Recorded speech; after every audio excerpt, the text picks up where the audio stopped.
সকলকে জয় যিশু। রোমীয় 12 অধ্যায় 9 পদ থেকে এইরূপ বলছে, ভালোবাসার মধ্যে যেন কোনো ছলনা না থাকে। যা খারাপ তাকে ঘৃণা করো, যা ভালো তাকে ধরো। একে অন্যকে ভাইয়ের মতো ভালোবাসো, একজন অন্যকে স্নেহ করো, একে অন্যকে শ্রেষ্ঠ সম্মান করো। যত্নে শিথিল হও না, আত্মায় উত্তপ্ত হও, প্রভুর সেবা করো। যে আশা রয়েছে তাতে আনন্দ করো, আশায় আনন্দ করো, কষ্টে ধৈর্য ধরো। এইভাবে প্রভু আমাদেরকে আরো অনেক শিক্ষা দিতে চাইছেন। আমরা প্রভুর সাথে একত্রিত হয়ে যেন এইভাবে এগিয়ে যেতে পারি।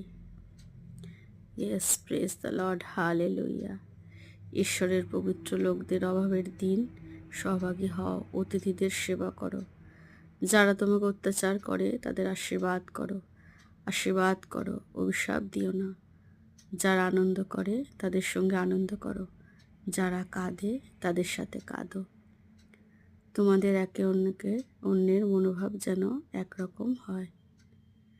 গর্বভাবে কোনো বিষয়ে চিন্তা করো না, কিন্তু নিচু শ্রেণীর লোকদের গ্রহণ করো। নিজের চিন্তায় নিজেকে বুদ্ধিমান ভেবো না। Amen. Yes Lord Jesus, hallelujah. সাহায্য করো।